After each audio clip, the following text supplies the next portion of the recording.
East India company एक ऐसी private company जिसे 1599 में चंद मर्चेंट्स के ग्रुप ने मिलकर बनाया था। इसकी शुरुआत तो महज एक ट्रेडिंग कंपनी के तौर पर हुई थी, लेकिन आगे चलकर ये एक प्राइवेट कंपनी पूरे देश को गुलाम बना लेती है। ये कंपनी कितनी पावरफुल थी, इस बात का अंदाजा आप इस बात से लगा सकते हैं कि इसकी खुद की प्राइवेट आर्मी थी, और वो भी 2,60,000 सोल्जर्स की आर्मी, जो कि इसके खुद के देश ब्रिटेन से भी डबल थी। आज के समय की बड़ी से बड़ी कंपनीज जैसे गूगल, एप्पल, फेसबुक, ये सभी कंपनीज EIC के सामने कुछ भी नहीं थी। दोस्तों, इस कंपनी की शुरुआत कैसे हुई और इसके मर्चेंट्स किस तरह इंडिया आए और किस तरह से इस कंपनी ने इंडिया में अपनी शुरुआती फैक्ट्रीज एस्टैब्लिश करी और कैसे ट्रेड शुरू करा, इन सब चीज़ों की बात मैंने इस वीडियो के पार्ट 1 में करी है। अगर आपने वो वीडियो नहीं देखी तो पहले उस वीडियो को देख लें, लिंक पिन कमेंट और डिस्क्रिप्शन में है। तो चलिए आगे की कहानी शुरू करते हैं।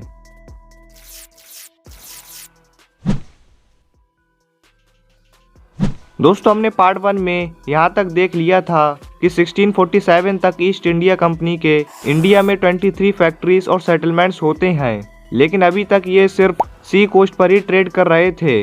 लेकिन अब कंपनी और ज़्यादा एरिया में ट्रेड करना चाह रही थी।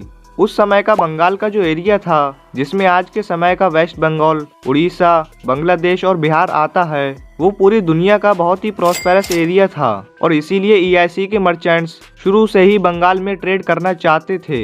लेकिन औरंगजेब के मुगल एम्परर बने रहने तक ये ऐसा नहीं कर पाते हैं।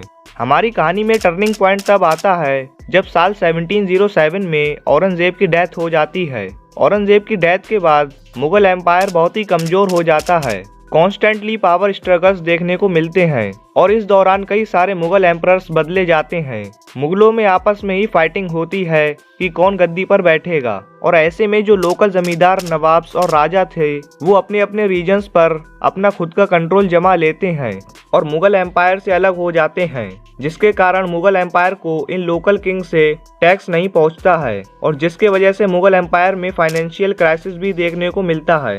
इसी समय के बीच जैसे जैसे नए मुगल एम्परर आ जा रहे थे, ईस्ट इंडिया कंपनी अपनी कोशिश जारी रख रही थी कि हमें बंगाल में ट्रेडिंग प्रिविलेजेस दी जाएं, और फाइनली जाकर 1717 में इनकी कोशिश कामयाब हो जाती है, जब उस समय के मुगल एम्परर फर्रुख सियार एक फरमान जारी करते हैं कि टैक्स फ्री ट्रेडिंग राइट्स दिए जाएं EIC को बंगाल में। कंपनी के लिए ये एक बहुत बड़ी जीत थी। न सिर्फ इन्हें बंगाल में फैक्ट्री स्टैब्लिश करने की परमिशन मिली, बल्कि अब इन्हें कोई कस्टम ड्यूटी भी नहीं देनी होगी, और इस तरह EIC बंगाल में भी ट्रेड करने लगती है। साल 1756 में सिराजुद्दौला बंगाल के नए नवाब बनते हैं। जैसा मैंने आपको अभी बताया कि जो EIC थी वो बंगाल में टैक्स नहीं दे रही थी, लेकिन फिर सिराजुद्दौला ने सोचा बस बहुत हुआ, मैं और नहीं सह सकता। सिराज अपनी आर्मी को लेकर गए, कलकत्ता में मार्च किया और फोर्ट विलियम पर हमला बोल दिया। ये ईस्ट इंडिया कंपनी का एक फोर्ट था। इन्होंने कई सारे ब्रिटिश ऑफिशियल्स को जेल में बंद कर दिया, जहां मेजॉरिटी लोग मारे गए, क्योंकि इन्होंने बहुत ही छोटी जेल में इन्हें बंद किया था। ब्रिटिश ये देखकर बहुत गुस्सा हो जाते हैं और डिसाइड करते हैं कि ये सिराजुद्दौला से जरूर बदला लेंगे। फिर EIC रॉबर्ट क्लाइव को बंगाल भेजती है और इनसे कहती है कि सब कुछ ठीक करके आओ, क्योंकि ये बंगाल बहुत ही प्रॉफिट वाली जगह है, इसे हम ऐसे ही नहीं छोड़ सकते। और जैसा EIC का नेचर था, इन्होंने यहाँ भी डायरेक्ट लड़ाई करने के बजाय काफी पॉलिटिक्स खेली। मीर जाफर जो सिराज के कमांडर इन चीफ थे, वो खुद राजा बनना चाह रहे थे। दूसरी तरफ जगत सेठ करके एक परिवार था जो कि काफी अमीर था, और ये उस समय बंगाल के सबसे वेल्दी परिवार में से एक थे। तो रॉबर्ट क्लाइव इन दोनों से मिलते हैं और इन्हें लालच वगैरह देकर अपनी तरफ कर लेते हैं। जैसे मीर जाफर को कहा कि लड़ाई खत्म होने के बाद उन्हें राजा बना दिया जाएगा। 23 जून 1757 को ये लड़ाई लड़ी जाती है, जिसे बैटल ऑफ प्लासी कहा जाता है। हालांकि सिराज की आर्मी ब्रिटिश की आर्मी से 15 गुना ज्यादा बड़ी थी, लेकिन फिर भी वो हार जाते हैं और ब्रिटिश जीत जाते हैं। इसका रीजन तो आप लोग समझ ही गए होंगे कि जो सिराज के कमांडर इन चीफ थे वही ब्रिटिश के साथ थे, इसलिए सिराजुद्दौला ये लड़ाई हार जाते हैं।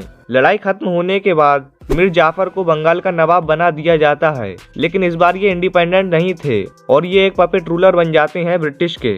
EIC की ये पॉलिसी थी कि ये कहीं भी खुद रूल नहीं करते थे, बल्कि ये वहाँ अपना एक पपेट रूलर बैठा देते थे, और फिर उस पपेट रूलर से अपनी ट्रेड की पॉलिसी चेंज करवाते थे और रेवेन्यू वगैरह खुद रख लेते थे। कुल मिलाकर सारे रिसोर्सेज और पैसे पर इनका कंट्रोल रहता था और लोगों को संभालने के लिए और एडमिनिस्ट्रेशन करने के लिए ये पपेट रूलर रख देते थे। बैटल ऑफ प्लासी एक इम्पोर्टेंट टर्निंग पॉइंट है इतिहास में, क्योंकि इसी के बाद ब्रिटिश के हाथ पॉलिटिकल पावर लगी। इसके बाद बंगाल में जो ब्रिटिश का पपेट रूलर था मीर जाफर, वो सही से पपेट नहीं बन रहा था। इसीलिए ब्रिटिश इन्हें हटाकर इनके सन इन लॉ मीर कासिम को नया पपेट रूलर बना देती है। लेकिन हर बार की तरह इनकी भी ब्रिटिश लोगों से ठीक से नहीं बनती है और कुछ समय के बाद ब्रिटिश इन्हें हटाकर मीर जाफर को एक और मौका देते हैं और वापस से इन्हें पपेट रूलर बना देते हैं।